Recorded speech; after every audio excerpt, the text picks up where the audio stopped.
आप पड़ोस में राजस्थान में देखिए, बीते 5 वर्षों में क्या क्या नहीं हुआ। क्या हम कल्पना भी कर सकते थे कि भारत में हम कभी सर तन से जुदा ऐसे नारे सुनेंगे? लेकिन कांग्रेस के कुशासन में, वीर धरा राजस्थान में कैमरा के सामने हुआ।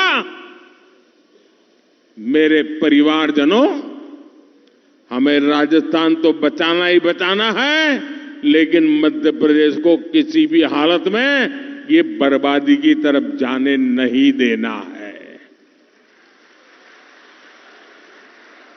कांग्रेस की बातों और कांग्रेस के वादों पर आज देश बिल्कुल भरोसा नहीं कर रहा है।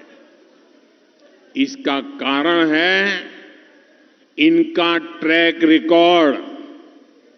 कांग्रेस ने 60 साल तक पंचायत से लेकर के पार्लियामेंट तक उन्हीं की सरकार चलती थी, उन्हीं का झंडा था।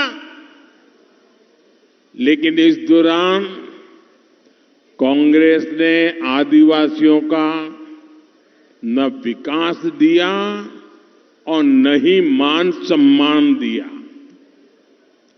जब केंद्र में भाजपा की सरकार बनी तो पहली बार मेरे आदिवासी भाई बहनों को वो सम्मान मिलना शुरू हुआ जिसके वो हकदार है।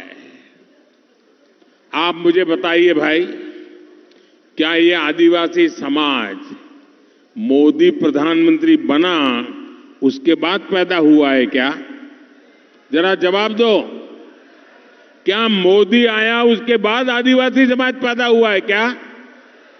क्या आदिवासी समाज देश आजाद हुआ तब था कि नहीं था? जरा सब मिलकर जवाब दीजिए। आदिवासी समाज जब देश आजाद हुआ तब था कि नहीं था? आदिवासी समाज जब भगवान रामचंद्र थे तब था कि नहीं था? लेकिन कांग्रेस वालों को पता ही नहीं था। जो आपको पता है वो कांग्रेस वालों को नहीं था। आप कल्पना कीजिए, आजादी के बाद देश में आदिवासी समाज के लिए अलग मंत्रालय ही नहीं था, अलग बजट नहीं था, अलग व्यवस्था नहीं थी।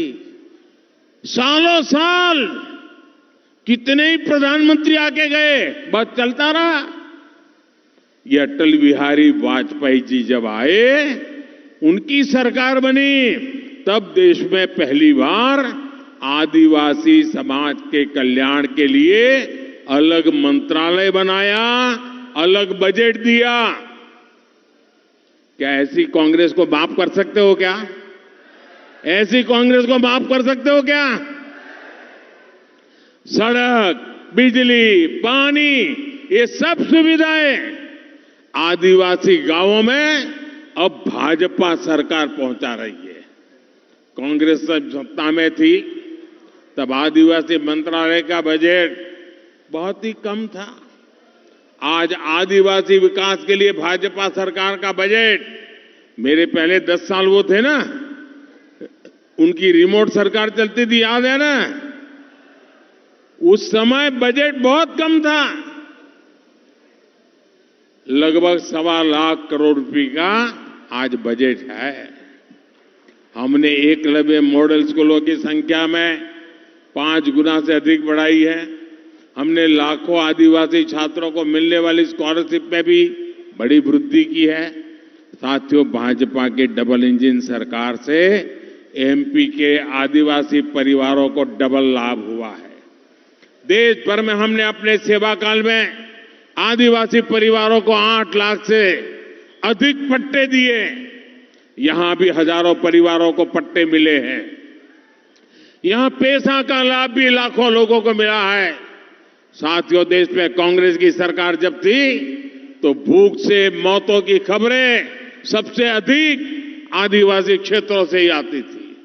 मैंने तय किया कि आदिवासी परिवारों की चिंता हमेशा हमेशा के लिए दूर हो, और इसलिए मैंने, जब कोरोना का कठिन काल था, चारों तरफ मौत मंडरा रहा था, तब मैंने तय किया था किसी गरीब के घर का चूल्हा बुझने नहीं दूंगा, किसी बच्चे को भूखा सोने नहीं दूंगा, किसी मां को आंसू बहाने पड़े ऐसी नौबत नहीं आने दूंगा।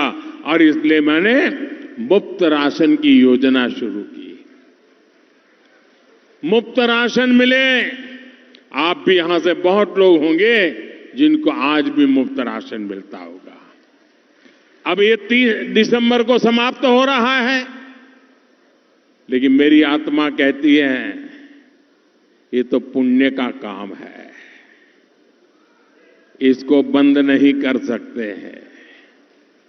और इसलिए आप मुझे बताइए, ये गरीब को हम कभी खाना खिलाएं तो पुण्य का काम मानते हैं कि नहीं मानते हैं? मानते हैं कि नहीं मानते हैं? गरीब की